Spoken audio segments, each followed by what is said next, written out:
Malawi Today.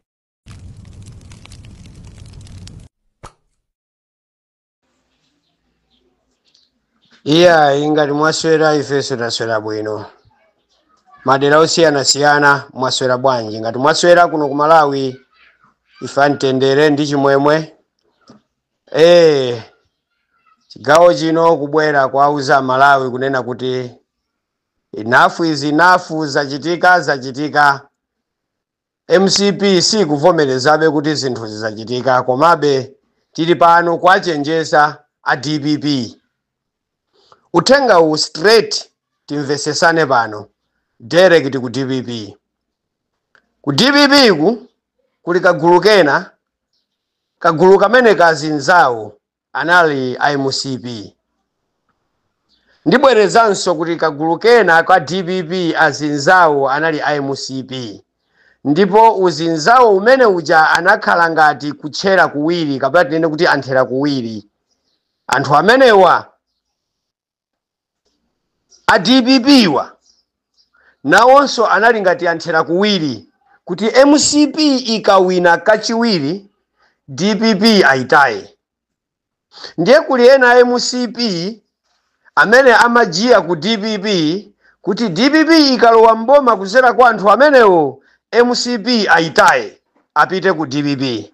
Malangizo a DPP: kula nyamata abwino kwambiri ku DPP ko, komanso kula anthu oziwika kwambiri ku DPP ko, komanso kula anthu anzeru ku DPP ko, muli nda nyamata ochuluka kwambiri ku DPP ko. A DPP ena akuluakulu inu muli nda azinzanu achanawo achabambu awo munditero nda MCP aja.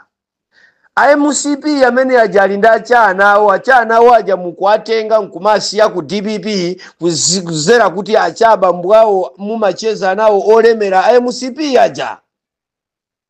Ndiye ndikufuna ndikupempheni kuti DPP inazingidwa ndi anthu osauka kwambiri. DPP aibweresa pa mpando ndi anthu osauka. DPP aibweresa pa mpando ndi anthu akumuzi amene asakuziwika zina. Ndiye ndipempha pempho ili ku DPP kuti Shadrack Namalomba, komanso Alfred Gangata, komanso Achaponda, komanso Amwanamveka, komanso Sulaimana, komanso mulipo achina Mere Navisha, komanso achina Ben Phiri, achina Victor Musowa, mulipo anthu ambiri mpaka na ndani awa Ainoki Chihana, mulipo ambiri a Prophet Mbewe adakali kumeneko onena kuti sikungakwanisidwe kutengedwa wa MCP kuzera kuchuka ndikumulandira ku MCP ndingoti kumulandira ku DPP ndikumakhala naye ku DPP ko ngati wanzeru muziko muno nduyo ali wa MCP yo. Amalawi akana, Amalawi safuna.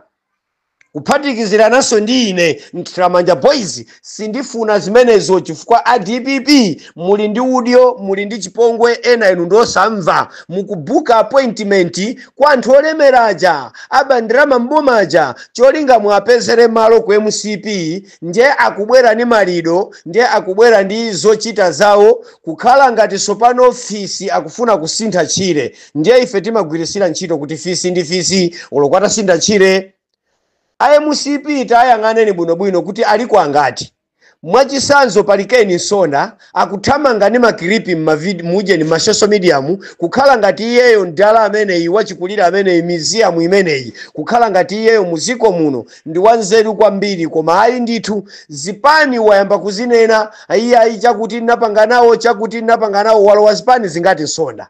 Ndipo iye Nsonda iyi akuchita kuziwa kuti mbiri yanga yaonongeka, ndipo anthu ambiri sanga ndilole ineyo kunyamuka kupita ku chipani china chilichonse chifukwa Nsonda pafika iye paja ni museum chomulandira ku chipani. Muziti ku chipani ko mukulandira chani? Ine ndina anena pano Ntramanja Boys kunena kuti amene wapita ku kongresi kuitha wa DPP akhale konko, ndipo ameneyo akhale aiziwe opposition kuti imakhala bwanji. MCP akati opposition nkumanda. Lero kumanda kujatu apitako ndi iwowo. Ndiye tikufunanso uyu amasintha zipani kuti aiziwe kuti opposition imakhala bwanji. Ayeneka kukhala naye kumandako. Number 1 ndi Nsonda, number 2 Richard Chimondo Banda, number 3 Howa Nkaka, number 4 Ken Zikhale Ng'oma, number 5 Moses Kunkuyu, number 6 pali ndani uyu Kolini Nzamba. Number 7 pali Uladi Musa. Number 8 pali ndanuyu wakumwanzayi uyu Nicholas Dausi.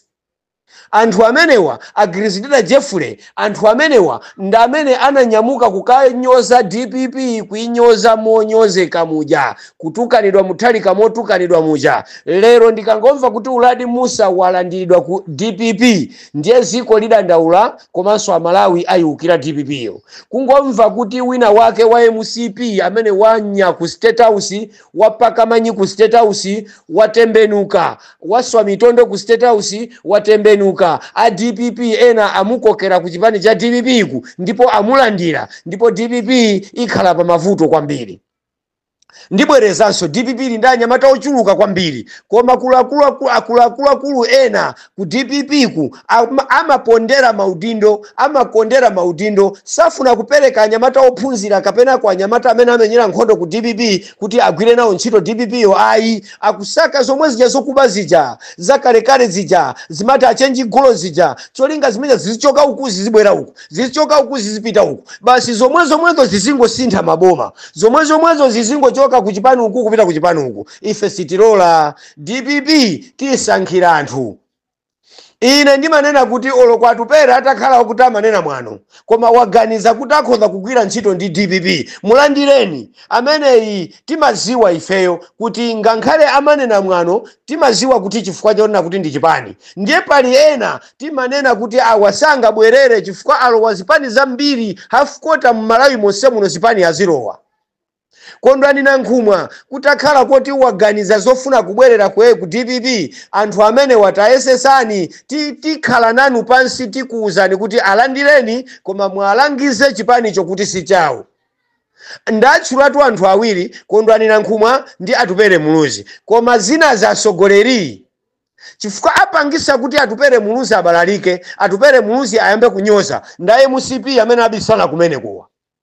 Kumutuma Atupere Muluzi ndikumampasa ndalama, Atupere Muluzi ndikumamunyoza profesa kuzera ku ndalama zimene walandira yezija. Kondwani Nankhumwa wayesesa, ine ndiyamike Nankhumwa sinamumve kwa kunyoza profesa, sinamumve kwa misonkhano yake akunena profesa, iye amangonena zake. Ndiye ine ndili ndi ufulu owauza anthu kuti yayi ataganiza kuti afuna athese chipani chake kubwerera ku MC, kubwerera ku DPP, mulandireni mugwire nawo ntchito. Koma anthu ngati amenewa amenyeseni bench, takulandirani ku chipani kuno, koma unduna simununkha, simafuna chipani chimenechi, tiye tigwire ntchito limodzi, koma apasa unduna asiyeni kumeneko chifukwa iwo ni ma MP amenewo. Ngati Nankhumwa ndi MP, ndatchulatu anthu awiri, koma enawa amene anachoka ku DPP mwamwano ndi kusambula mwamwano ndiye tikuwaziwa. Ndiye ndibwerezanso kuti a DPP inu kulakulu ena amene mukulemberana ma message nda MCP kuti timenya nkhondo mpaka namubwera ku DPP kuno, musakhale kunja kwa boma, mutafune nawo ndalama za mbomazi, asogoleri zikuvutani. Ndiye ifetu pano ziko limene lavota Malawi amene avota 20 million plus akuziwa atu kuti waunonga ziko ndi Richard Chimwendo Banda, Hoa Nkaka, Moses Kunkuyu, Richard Chimwendo uyu ndani uyu Ken Zikhale Ng'oma, achina Koleni Nzamba, Athabo Chakaka Nyerenda. Ndiye pakubweranso ena akuti alangizi acha kwerawo akuti akulandiridwabe ku DPP ko. Kodi muzilandira zinthu zimene zingati chani zaunonga boma zimene muzizilandira ngati chani? Malangizo awa direct ku DPP. Ife amene tamenya nkhondo amene tili pa ground mpaka na lero, ndipo ngati mukufuna kuti tijame ya inuyo aku DPP inu, ife tijama yanuyo tu, chifukwa timemezana ma activists ambiri, ma activists wonse timemezana kuti a DPP wamukwaona chifukwa DPP yagwira ntchito ndi anyamata ochuluka kwambiri, ndipo kula anyamata anzeru a skulu ophunzira bwino muzikatoleranji zinthu zokuthaitha kale pala nsonda paja olo kwakukomesera maaudio akuti ine ndiye oziwika pakati pano nsonda mmene mamuonera muja kuzika kwa ntundu wanji. Burani Banda nthawi nakana mfusa nsonda inu mumaoneka ngati mumadera momu, mumaoneka ngati inuyo ndi oshota ndi osauka inuyo. ansonda inu ndi munthu onena kuti mulibe value, mulibe china chilichonse muziko muno, koma popeza anthu maaudio anu amamvera palibe vuto. Iye uja chifukwa cha maklipi maaudio aja kapena mavideo ansonda uja kumazichemerera kuti amalandiridwa ndi president. Ife tisamve izizi, ndipo pusapezeke change golo Uladi Musa kuti akukalowa ku DPP zisatheke. Ndipo tiwerenga pano ndipo tibwerezanso pano kunena kuti asogoleri ife ndiye tikutukana anitu, ndiye tikunyoza anitu, chifukwa anthu onse a DPP ndamtendere ndachilungamo akufuna kubweresa mavirus kumeneku kuzera kwa anthu anyira ku State House aja. Ife zimenezo sitilola. Langa zina Nthamanja Boys, Nyani Wamphongo, ndibweranso mu chigawo chino.